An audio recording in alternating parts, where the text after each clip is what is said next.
Years back, I started streaming the Resident Evil games, and for me, this was really my first try of the series. I'd done a small amount of a couple of games before, but with both games, I sort of just sat down, played for an hour, and then just never touched it again, so I don't think that counts. As I wanted to start the series, the original seemed like the best way to go, but I decided to use the remake instead of the original because that made sense to me for streaming. And while I did enjoy it, I did wonder exactly what the original was like and how that would play, so now I'm going to give it a go. Luckily, I already have a PlayStation Classic with the original Resident Evil on it, so it's easy for me to play how it would originally have been, with a controller very similar to the original too. So let's go. It already seemed a bit different with the live action stuff, but I guess this is Resident Evil before it really had like a settled look and theme. So, yeah, it's not quite how we would expect it and how we love it now. I went with Jill, because that's who I played last time, so it makes sense for the comparison, and dive straight into it. I was a little thrown by a live-action cutscene. It's been a while since I played a 90s game, and I forgot these were a thing with some games back then. Also, yeah, the cast scene could not have been more 90s if it tried. When we get into the game, it looks like a good classic 90s game. Which is what I was hoping for. That voice acting though, that leaves something to be desired. Into the game though, and we start the normal way, investigating the first room with some blood, before moving on and finding, shock horror, it's a zombie! I stole some ammo from a half-eaten friend, after all, what are friends for, before running away from the zombie. Barry can, and did, kill it for me. I grabbed the emblem here and go and report it to Wesker, but he's gone, so we'll have to look for him. First thing I do is save with the ink ribbons. Side note, didn't like this method in the remake, don't like it in the original, before I headed out.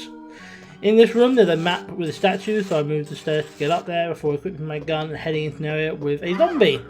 I still got noms though, even though I knew it was there. Yeah.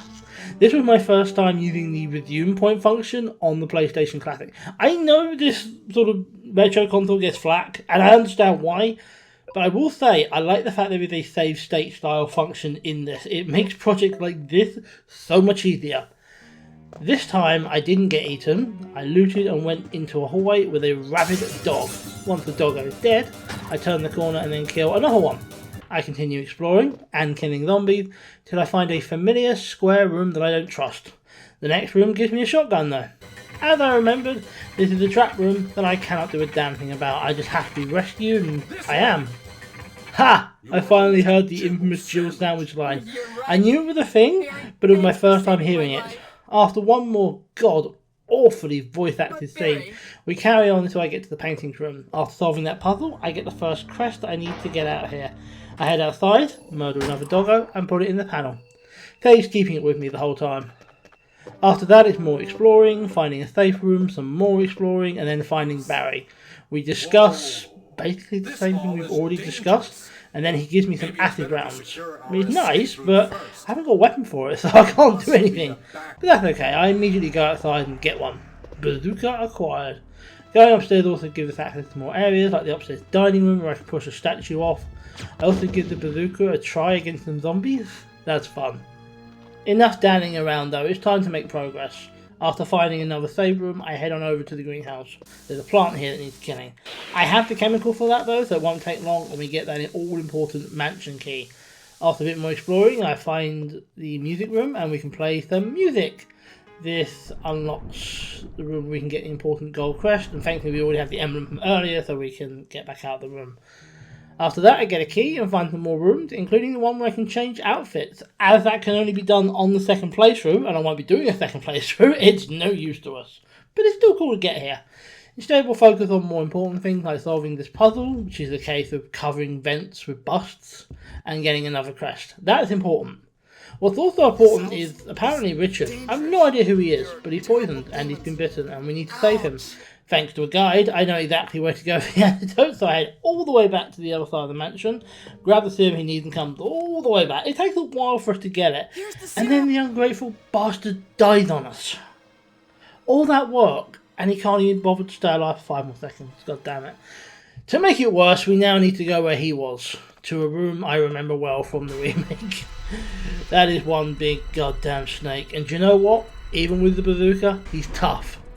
It took me more than a few attempts to, well, not even really kill the bastard, but he just retreats.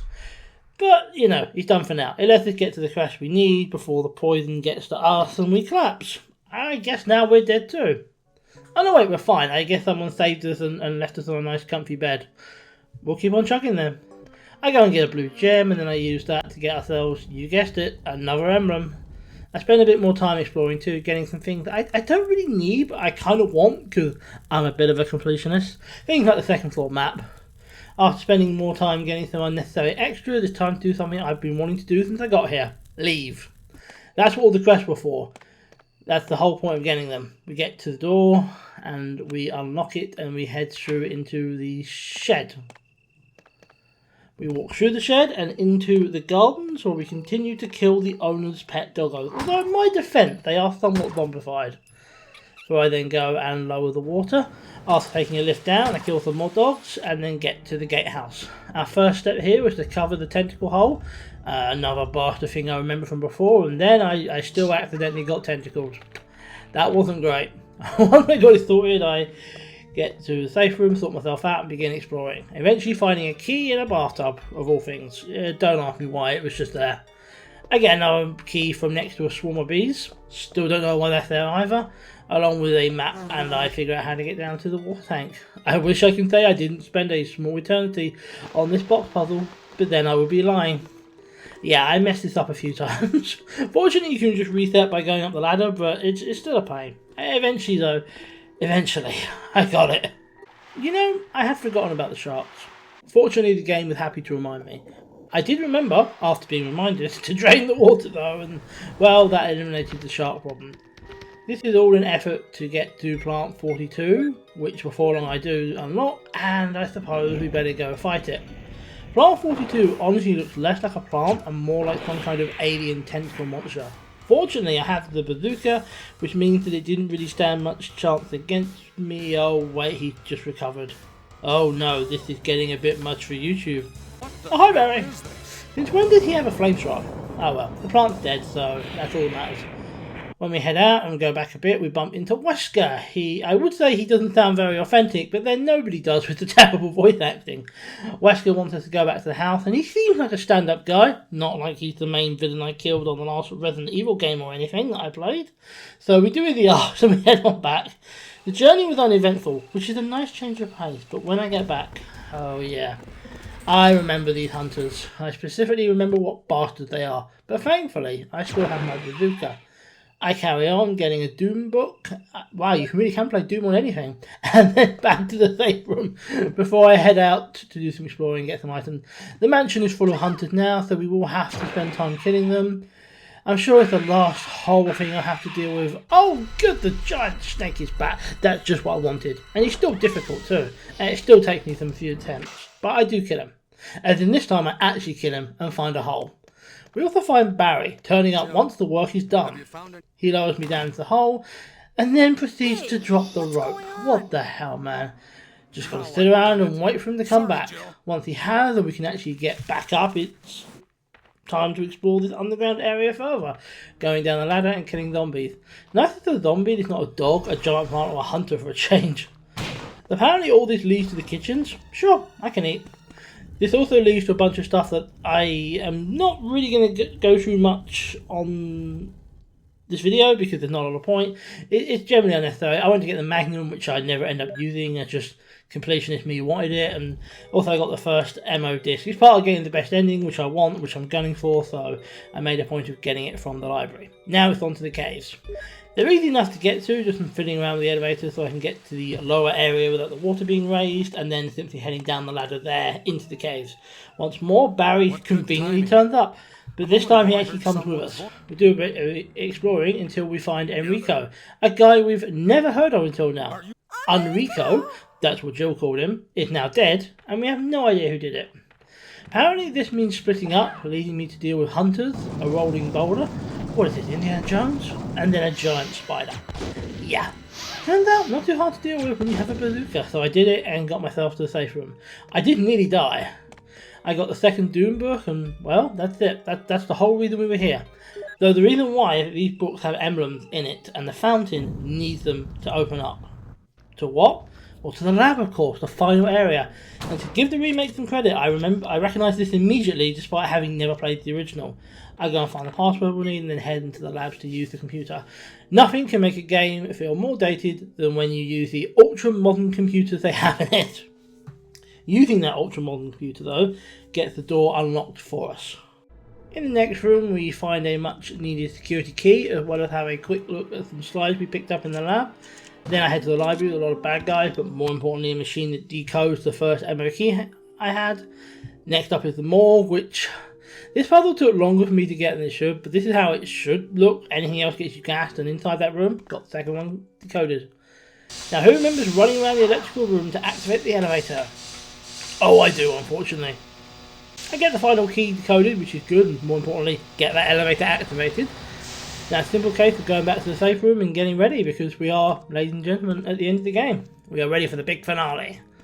Once ready, we head off to the lift we've activated. Barry, as always, arrived at the perfect time. We soon learn that's not an accident, because Wesker, the traitorous bastard. Turns out so is Barry.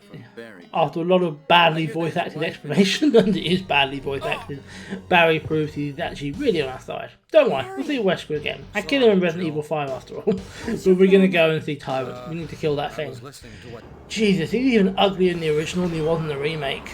Barry tries to kill it and instead sets it loose. Don't you just hate when that happens? And it knocks his ass out. The battle is easy though. It's a case of running away, shooting, and then running again and just repeat that until he goes down.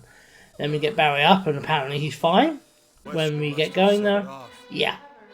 The self-destruct has been activated. We better go. First though, I've forgotten something.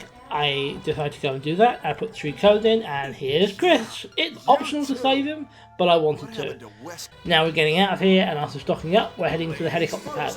Put the battery in to activate the elevator and we head up the lift and get the flare sorted. That's got to be it, right? Yeah, of course not. Of course we're not done. It's one last fight with Tyrant. It's basically the same principle before, dodge and shoot. The only difference is we can't kill him until we get the rocket launcher. Once that's dropped, I equip it, fire him and... well, I guess he is fired because that's one dead Tyrant. He's done. Now we just go to the helicopter and get out of here with a final live action cutscene, which still never really looks right, and then it's the credits. We're done. So it's official. I've now completed both the remake and the original of this game. So how did I find the original? Well, I have mixed feelings. As someone who played other games that looked like this and controlled like this, it was a strange blast of nostalgia from a game I never originally played. For me, that made this experience a lot of fun. However, I completely understand why they gave it a remake, and it probably did need it. This game's a classic, it's fun, everyone's always going to love it. But the controls aren't amazing, the voice acting is god awful, and graphically, and look, I'm not criticising, I didn't understand at the time, but graphically it's so poor that it just isn't scary. For a new player, I would say the remake is the best option. That being said, I had a good time doing this and I'm happy I did it. And I perhaps would recommend other people do the same. Try the remake and then if you really like that, give the original a shot someday. I intended to do this with Resident Evil 1 through 4, and after my experience with this, yeah, I'm going to stick with that, and eventually at some point I'll return Resident Evil 2. All I'm saying at the moment though is thank you for watching. It's been over a month since I managed to get one of these bigger videos out. I'm finally happy, I'm happy now to finally have a new one out. Thank you for watching, my name is EvolvedPixel and I will hope you see you all very, very soon.